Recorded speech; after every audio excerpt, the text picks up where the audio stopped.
last game of the slate for the college football playoff on Saturday at 8 o'clock. Ohio State hosting Tennessee. The winner will take on Oregon. Me wanting to root for the rematch of Oregon-Ohio State, I want to just go for Ohio State on that point. I don't necessarily know if that's the right answer. There's a lot of people's scripts have Ohio State winning this game and Ohio State upsetting Oregon in the rematch. That's kind of what I think would happen. Mm-hmm. And I think I just want to root to see that. I don't know if they're going to cover that 7.5.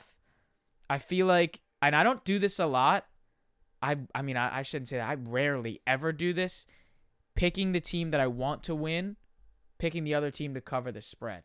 So like the Knicks and Hawks in the NBA Cup.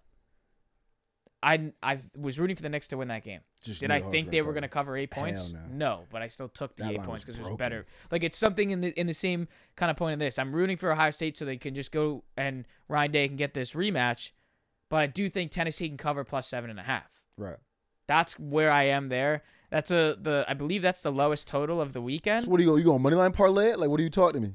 Like Notre Dame, Ohio State, Penn State, Ohio State. I would probably do Notre Dame and Ohio State, and you get. I mean, but I hate that. It's -1. And I'm gonna be honest. I think those are the two livest dogs on the card that could win a game. Indiana and Tennessee. Yeah. That's why that value is not really worth it. -118 for those. Yeah, it's kind of disgusting. Yeah, it's kind of disgusting. Definitely not doing that. But look at that. This is our lowest total in this match in this weekend as well. 45.5. Yeah. Compared to 51.5, 53.5, and 51.5. So here's my thought process on this game. You have an elite defense that isn't getting talked about enough in Tennessee. An elite running back in Dylan Sampson, who a lot of people think is better than ETN. Who a lot of people think is the best running back in the SEC. This is your chance to get Tennessee guys back on your side. Oh, bro, I listen, bro. They know I call it objectively. I'm a Tennessee hater, but I can tell you what y'all got going on for y'all. I watched the game. Don't get it twisted. Elite defense, best running back in the SEC. And then when you look at similar matchups for Ohio State, good defense, good running game. Passing game's we have a good quarterback, but passing game's kind of like an ancillary part of what we do. Nebraska, they won 21-17, close game. You should beat Nebraska by more than that. Penn State, close win. They should have lost that game. Penn State had the pick 6. Penn State was rolling. Then we got the classic James Franklin second half. You know what I mean? I can't beat Ryan Day. That's just context. You know what I mean? But Penn State should have won. If you ask me, watching that game, Penn State should have found a way to win that game. And then the Michigan close loss. Elite defense, smash mouths, running the ball type kind of team. I don't think this is a great matchup for Ohio State. I don't think this is a great matchup for Will Howard going against his defense. How much does Ryan Day trust Will Howard to air the ball out versus his team? You know what I'm saying? I think Tennessee's very disrespected, by me included. Like, I think they hear that and know that and are very aware. A lot of my gripes with them come from people being able to figure out Josh Heupel's offense, though. Because you heard me talk about this earlier in the year. They want to run the ball. They want to smash mouth the ball to you. Open up the play action game. Let Nico air it out. Give him some space. The thing about this team, right? Remember the Georgia game? They lost the first half by 3. The running game looked decent. The passing game wasn't really there yet, but the defense was holding up. I think you could see a similar script, and I'm kind of on the same side of it where I was with SMU. I think the first half might be the best side to take. Ohio State kind of is another team where they can get caught out starting slow. Remember the Indiana game? I don't think Ohio State scored in the first quarter. I think all their points in the Indiana game came from second quarter on. They scored 38 of them motherfuckers. But I'm just saying, you can't do that with Tennessee. You start slow with a defense that elite, you know what I'm saying? I don't think that's a recipe for success. You want to make Tennessee have to air the ball out. Remember when the Georgia game was lost?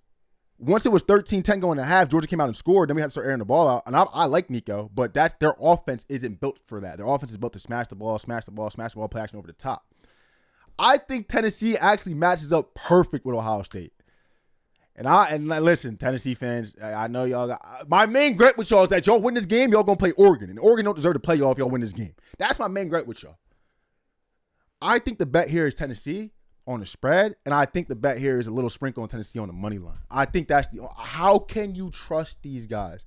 And you know me, I love a spot where, you know, when a coach is coaching for his job, there's no one that loves that spot more than me. Plus 220 on the money line for Tennessee. I've never been more afraid of a coach coaching for his job, because if he really wanted to secure, I mean, it's not up to him. I'm just saying, if he really wanted to secure his job, you beat Michigan handily, like you should. You feel me? I think you could beat Michigan, beat Penn State, maybe lose to Tennessee in a close game, and you might. I don't think you should, but you might still have a job. You lose that Michigan game, you lose this game, or this game is too close, and you go to Oregon and get blown the fuck out. I think this is a guy coaching for his job that he's not going to save it. And I'm not. And remember my catching the falling knife theory. This is a falling knife that I don't think you want to catch. And Tennessee Vols, if y'all will allow me to come back on board, I actually do think you guys have a very, very high chance of winning this game, and I think you guys absolutely cover. So go Vols, motherfuckers. Yeah, I'm on plus 7.5, and I do think something that I was looking at was team totals. Wasn't going to be taking the Ohio State total at 27.5, but it's 13.5 first half total points for Ohio State at minus 122. I was looking at that too. Over. But then I just feel like it'll be like a 10. I think this is going to be a half. really cagey game, man. The over under is scaring me. Because I mean, 45.5. I think it's gonna be a real cagey game. This total being low is telling you everything you need to know, and like it's funny because I think this total with the spread is telling us it's a Tennessee game script. Low scoring, smash mouth, elite defenses. Now let's not discredit the Ohio State front seven. That front seven is vicious. They're gonna get to Nico as well. I think it's gonna be a cagey matchup. The under's too low for me to take it, but I heavily lean Tennessee. I don't think it's gonna be 7.5. I just also feel like there's a lot of Ohio State fans out there that are like, Ryan Day, can you hear me? This is your last chance. And we want to last chance. A lot of them don't like what's going on with it. There's a super church down the street from Ohio State that's getting a lot of them boys' minds on Christianity. They think it's getting their minds off of football. Now I have my own. I think football is a very spiritual game when you live in that locker room. I can understand how this could happen, but I understand the gripes with the fans. Well, a lot of people are waiting for this motherfucking thing to end completely. Eradicate the motherfucker. There's felonies fully. For planting flags now. I mean, there's a lot of noise around Ohio State that's outside the actual football game products on the field. And a lot of noise is kind of centered around the thesis that this team has gotten soft. And I don't want to necessarily rush to disagree with them because I think I'd be wrong to do that. I'll just bet on Tennessee. You know what I'm saying? Simply put. Yep, I'll take the 7.5.